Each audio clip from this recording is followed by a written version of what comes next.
আসসালামু আলাইকুম ওয়া রাহমাতুল্লাহি ওয়া বারাকাতুহু।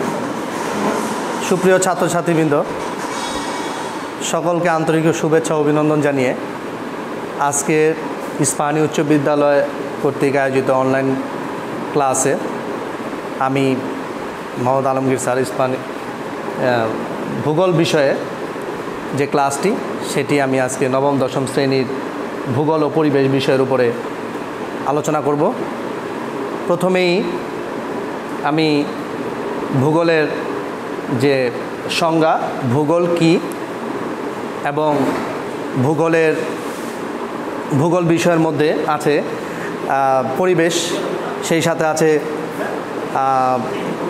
ভূগোল পাঠের গুরুত্ব, ভূগোল পাঠের পরিধি আমরা জানব। তো আমি এখানে প্রথমেই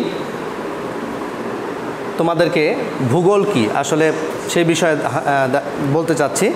ভূগোল হচ্ছে আমাদের পৃথিবীতে আমরা বসবাস করি, যে পৃথিবীতে আমরা বসবাস করি এটা হচ্ছে আমাদের আবাসভূমি। এই আবাসভূমিকে ঘিরেই এখানে যাবতীয় যা কিছু আছে সকল কিছু মিলেই এই ভূগোলের একটা অন্তর্ভুক্ত। এখন আমরা ভূগোল কি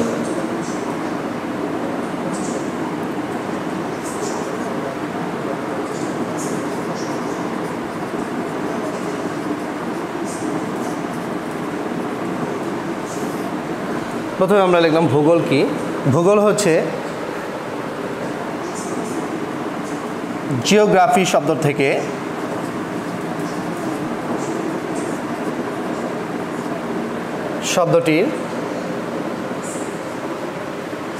শব্দটি থেকে ভূগোল শব্দটি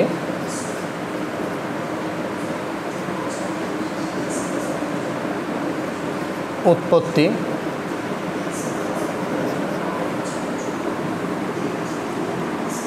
আমরা যদি বলি যে জিও শব্দের অর্থ হচ্ছে ভূ বা পৃথিবী, আর গ্রাফি শব্দের অর্থ হচ্ছে বর্ণনা।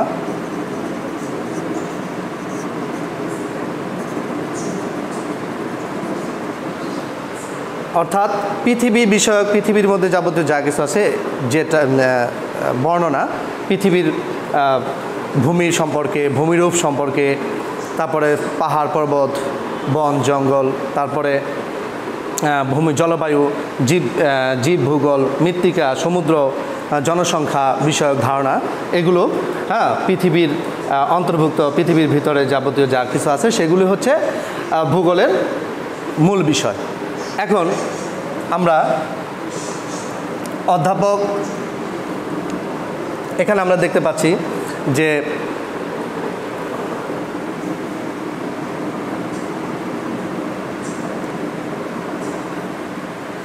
অধ্যাপক কার্ল রিটল বলেছেন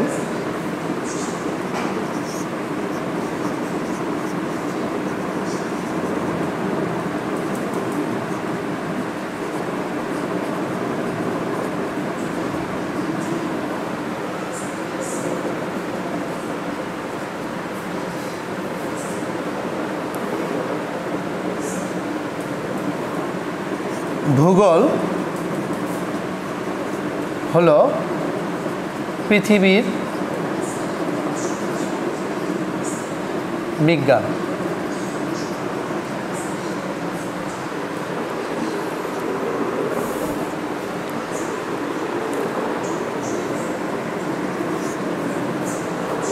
অধ্যাপক কার্ল রিটল বলেছেন যে ভূগোল হলো পৃথিবীর বিজ্ঞান।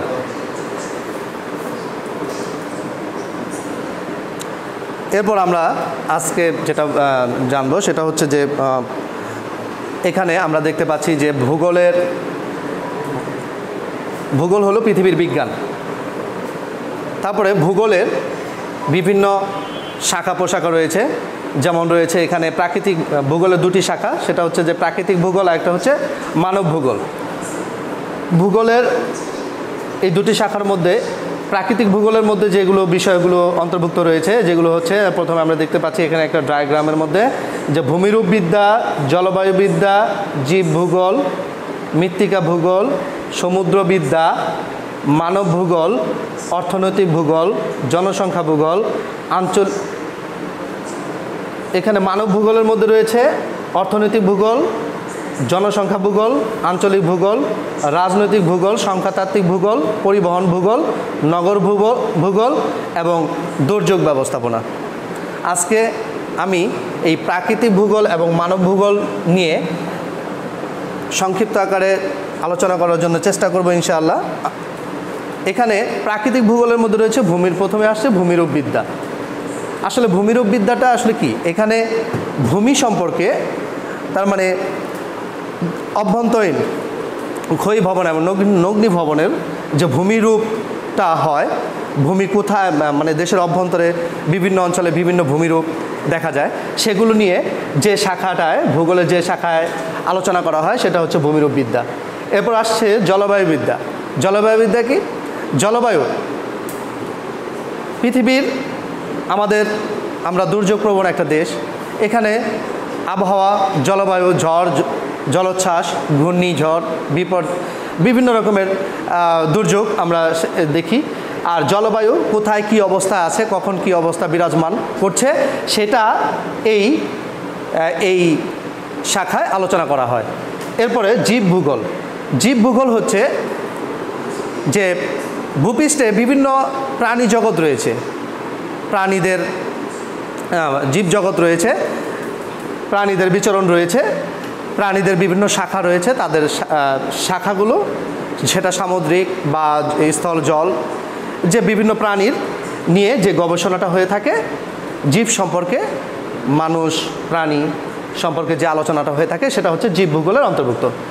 এরপরে আসছে মৃত্তিকা ভূগোল। মৃত্তিকা ভূগোল কি? যে আমাদের ঠিক ভূমিরূপ যেরকম কাছাকাছি অবিকল, মৃত্তিকা মানে মাটি নিয়ে, যেখানে মাটি নিয়ে গবেষণা করা হয়। বিভিন্ন অঞ্চলে বিভিন্ন জায়গার মাটি কিন্তু একরকম নয়। হ্যাঁ, নিরক্ষীয় অঞ্চলে একরকম, দক্ষিণ অঞ্চলে আমাদের উত্তর পূর্ব অঞ্চলের মাটি একরকম। এগুলো এই মাটি নিয়ে যেখানে গবেষণা করা হয় সেটা হচ্ছে ভূগোলের একটি অন্যতম একটা শাখা, মৃত্তিকা ভূগোল। নাম্বার 5, সমুদ্রবিদ্যা। সমুদ্রবিদ্যা এখানে আমাদের যে ভূগোলে এই শাখাটি অত্যন্ত একটা গুরুত্বপূর্ণ একটা শাখা, যেটা বিশাল একটা ব্যাপক সাগর, মহাসাগর। এখানে অনেক জলজ প্রাণী, অনেক খনিজ সম্পদ, অনেক সম্পদ রয়েছে, যেখানে সমুদ্রবিদ্যায় এই ভূগোলের এই শাখাটায় আলোচনা করা হয়। এরপরে আসছে আমাদের দ্বিতীয় যে শাখাটা, সেটা হচ্ছে মানব ভূগোল। মানব ভূগোল আসলে কি? মানব, যেখানে মানুষের কর্মকাণ্ড নিয়ে যে ভূগোলটা আলোচনা করে থাকে, সেইখানে এই ভূগোলের এই বিদ্যাটা, এই শাখাটা মানব ভূগোল নিয়ে আলোচনা করে থাকে। যেমন মানুষের অর্থনৈতিক কর্মকাণ্ড, প্রথমে আসছে মানুষের অর্থনৈতিক ভূগোল। এখানে মানুষের অর্থনৈতিক কর্মকাণ্ড নিয়ে কোথায় কি অবস্থা, তাদের কি জীবনযাত্রা, কিভাবে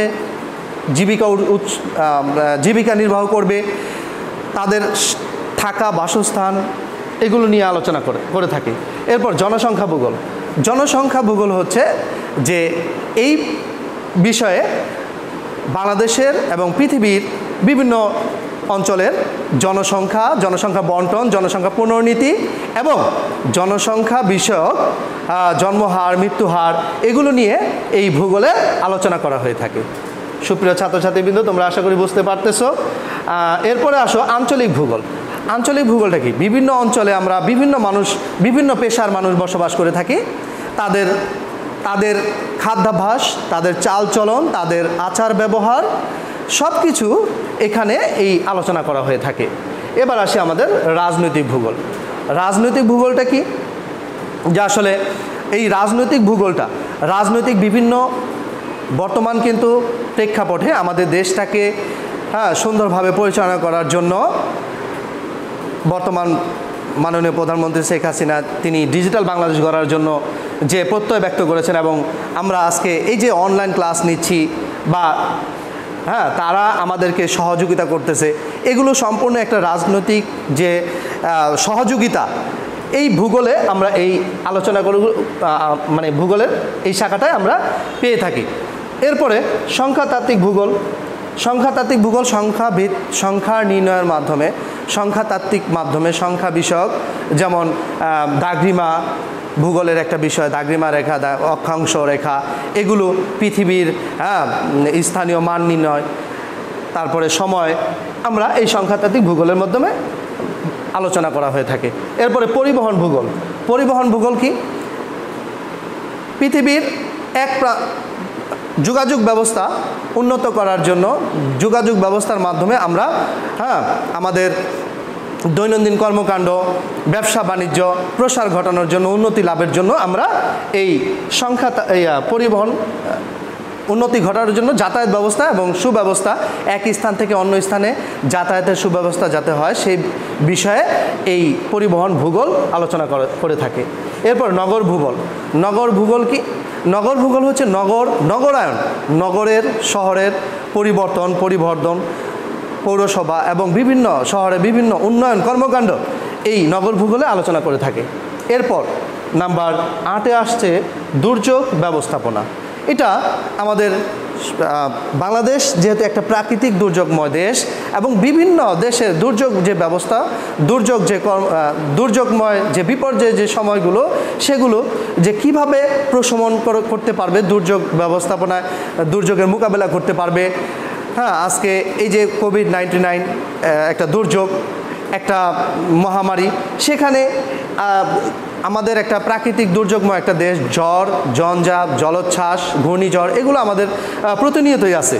তো এখানে এই দুর্যোগ ব্যবস্থাপনায় কিভাবে তারা প্রশমন করবে, কিভাবে তাদের জীবন সুন্দরভাবে পরিচালিত করবে, সেই বিষয়ে এই দুর্যোগ ব্যবস্থাপনায় ভূগোলের এই শাখাটিতে আলোচনা করে থাকে।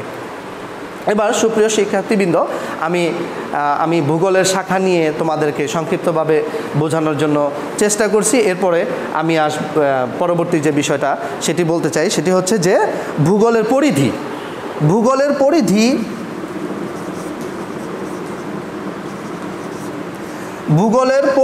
ভূগোলের পরিধিটা অত্যন্ত ব্যাপক। আসলে পরিধিটা কি? পরিধিটা হচ্ছে বিস্তার। এখন এখানে ভূগোলের পরিধি বলতে যে ভূগোলের বিভিন্ন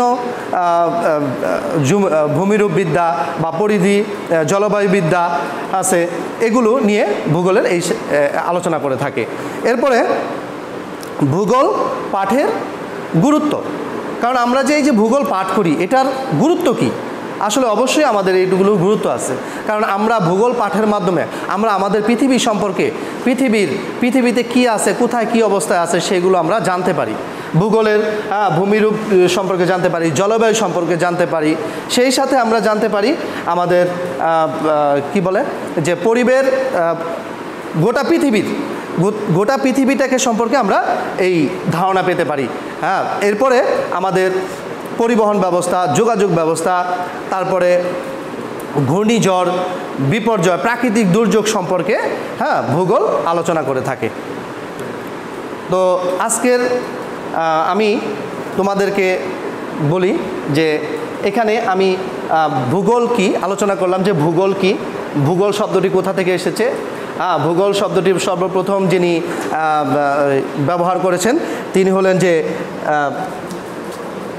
ভূগোল শব্দটি সর্বপ্রথম ব্যবহার করেছেন ইরাসথেনিস সর্বপ্রথম এই ভূগোল শব্দটি জনক, তিনি এই শব্দটি ব্যবহার করেছেন।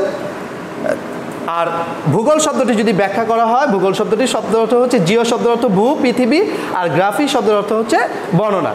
তো এখানে বিভিন্ন বিজ্ঞানীরা বিভিন্নভাবে সংজ্ঞাটা তুলে ধরেছেন। আমি আবারও একটু তোমাদেরকে রিপিট করে বলছি যে অধ্যাপক কার্ল রিটার, তিনি একজন বিখ্যাত ভূগোলবিদ, তিনি বলেছেন ভূগোল হলো পৃথিবীর বিজ্ঞান। তো এই সংজ্ঞার মাধ্যমে আমরা বুঝতে পারছি যে আসলে পৃথিবীর জ্ঞান, পৃথিবীর মধ্যে যে কি বলে জলবায়ু, ভূমিরূপ, জীব ভূগোল, মৃত্তিকা ভূগোল, এগুলো নিয়ে যে গবেষণা করা হয়, জনসংখ্যা নিয়ে গবেষণা করা হয়, আসলে এটা হচ্ছে পৃথিবীর জ্ঞান এবং বিজ্ঞান। পরীক্ষালব্ধ যে জ্ঞানগুলো সেটাই হচ্ছে বিজ্ঞান। এখন আজকের আমার পাঠের বিষয় ছিল যে ভূগোল কি, ভূগোলের পরিবেশ, ভূগোলের শাখা প্রশাখা, ভূগোলের পরিধি আমি তোমাদের সামনে তুলে ধরার জন্য চেষ্টা করছি।